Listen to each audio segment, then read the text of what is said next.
আসসালামু আলাইকুম, আশা করি সবাই ভালো আছেন। আজকে আমি আপনাদের সামনে IS-23 নিয়ে আলোচনা করব। এই IS-23 বোরোইং কস্ট সম্পর্কে আলোচনা করা হয়েছে। তা প্রথমে আসুন আমরা জানি যে বোরোইং কস্ট আসলে কি। আপনি যে লোন নিয়ে কাজ করেন, অর্থাৎ আপনার কোনো কাজের করার ক্ষেত্রে সেটি যে লোন নেন সেটি ব্যাংকিং হতে পারে, নন ব্যাংকিং হতে পারে। এই লোন নেওয়ার ক্ষেত্রে আপনার যে কস্ট হয় এবং এর যে ইন্টারেস্ট, এই ব্যয়সমূহকে বলা হচ্ছে আপনার বোরোইং কস্ট। এখন IS-23-তে যে বিষয়টি নিয়ে হচ্ছে আপনার বেশি আলোকপাত করা হয়েছে সেটা হচ্ছে আপনি এই বোরিং কস্টটাকে কীভাবে আপনি ক্যাপিটালাইজ করবেন সে বিষয় নিয়ে আলোকপাত করা হয়েছে। কোন কোন বিষয় থাকলে আপনি ক্যাপিটালাইজ করতে পারবেন সেই সকল বিষয় নিয়ে আলোচনা করেছে। তো বোর্ডে IS-23-তে বলেছে অবশ্যই আপনি আপনার লোনের যে কস্টটা এইটা হচ্ছে আপনি ক্যাপিটালাইজ করতে পারবেন যদি আপনার ওই লোনের টাকাটি যদি আপনার কোয়ালিফাইং অ্যাসেটের ক্ষেত্রে ব্যবহার করা হয়। তাহলে কোয়ালিফাইং অ্যাসেটটি কী সেই বিষয়ে আমাদের আগে বোধগম্য থাকা প্রয়োজন। কোয়ালিফাইং অ্যাসেট তাকে বলে যে অ্যাসেটটি আপনার তৈরি করতে একটি সাবস্টেন্সিয়াল পিরিয়ড লাগে, অর্থাৎ সাবস্টেন্সিয়াল পিরিয়ড। এবার বিষয়টা আছে সাবস্টেন্সিয়াল পিরিয়ডটা কি।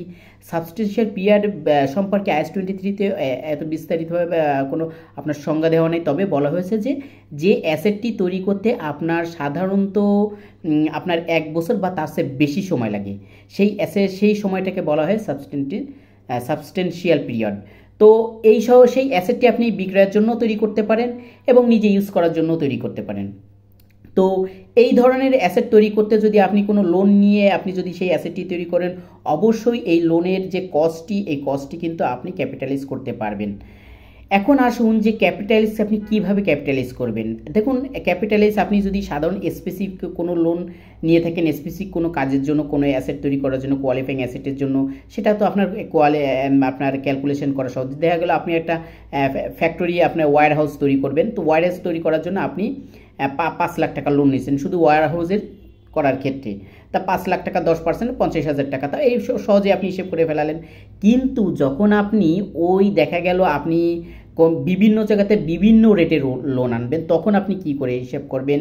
এবং দেখা গেল আপনি কোনো জায়গাতে 10 লাখ টাকা লোন আছেন, তার মধ্যে 5 লাখ টাকা আপনি কোয়ালিফাইং অ্যাসেটের ক্ষেত্রে ব্যবহার করছেন, আর 5 লাখ টাকা অন্য কোনো কাজে আপনি ইউজ করছেন। তো এই ক্ষেত্রে যখন আপনি ক্যাপিটালাইজ করবেন, এই ক্যাপিটালাইজটা আপনি কি করে হিসাব করবেন সেই সকল বিষয় সম্পর্কেই বলা হয়েছে। সেই সকল বিষয় সম্পর্কে আমি সংক্ষিপ্তভাবে আপনাদের সামনে আলোচনা করব। তো দেখুন, আপনার ক্যাপিটালাইজের যে আপনার রেটের যে আপনার ক্যালকুলেশনটা হচ্ছে আপনার টোটাল লোনের যে ইন্টারেস্টটা, সেই টোটাল লোনের ইন্টারেস্ট এবং বাই টোটাল লোন সে কেমন আমি একটু বিস্তারিতভাবে বলি, না হলে বুঝবেন না। ধরুন আপনি এক জায়গাতে লোন নিয়েছেন হচ্ছে 5 লাখ টাকা 10% হারে, আরেক জায়গাতে লোন নিয়েছেন হচ্ছে 10 লাখ টাকা 12% হারে।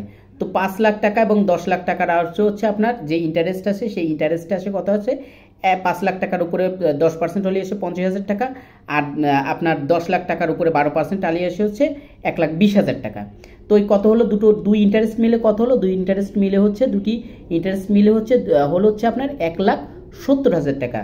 তো 1,70,000 টাকারে ভাগ দিবেন হচ্ছে কত, ভাগ দিবেন হচ্ছে আপনি যে কত লোন নিলেন, মোট 1,15,00,000 টাকায় 15 লক্ষ টাকাতে ভাগ দেওয়ার পর আপনার যে 100 দিয়ে গুণ দিবেন, যে ইন্টারেস্টটি আসবে সেটাই হচ্ছে আপনার ক্যাপিটালাইজ আপনার ইন্টারেস্ট।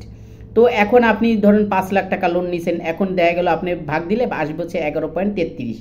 আপনি যদি 1,70,000 যদি ভাগ দেন হচ্ছে আপনার 15 লক্ষ টাকা দিয়ে ভাগ দিলে 11.33 আসবে। তো আপনি যখন ওই 5 লাখ টাকা, ধরুন আপনি পুরো 5 লাখ টাকাই আপনি আপনার কোয়ালিফাইং অ্যাসেটের ক্ষেত্রে ব্যবহার করছেন, তাহলে 5 লাখ টাকার উপরে 11.33 যে দিয়ে ইন্টারেস্ট যেটা আসবে সেটা হচ্ছে আপনি নেবেন। এবং ধরুন 10 লাখ টাকার মধ্যে আপনি নিয়েছেন হচ্ছে 5 লাখ টাকা নিয়েছেন হচ্ছে কোয়ালিফাইং অ্যাসেটের ক্ষেত্রে, আর 5 লাখ টাকা অন্য ক্ষেত্রে নিয়েছেন। তো তখন আপনি কি করবেন, তখন ওই 10 লাখ টাকার উপরে হচ্ছে আপনি আপনার 11.33 দিয়ে আপনি হচ্ছে আপনার নেবেন, যে ইন্টারেস্ট আসবে সেটা হচ্ছে সেটা হচ্ছে ক্যাপিটালাইজ করবেন। এবং ধরুন আপনি যদি 6 মাসের জন্য ইউজ করেন, তাহলে 12 দিয়ে 6 দিয়ে গুণ দেবেন, তাহলে হচ্ছে আপনার ক্যাপিটালাইজটি সহজে চলে আসবে। তো এই হচ্ছে আমাদের আপনার IS-23 বিষয়, এই হচ্ছে আপনার সংক্ষিপ্তভাবে বলা হয়েছে। এই ছিল হচ্ছে আপনার সংক্ষিপ্ত IS-23 বোরিং কস্ট সম্পর্কে। আমি পরে আরও বিস্তারিতভাবে আরও সুন্দর করে অন্য কোনো ভিডিওর মাধ্যমে আরও বিস্তারিতভাবে আলোচনা করব। ধন্যবাদ সবাইকে।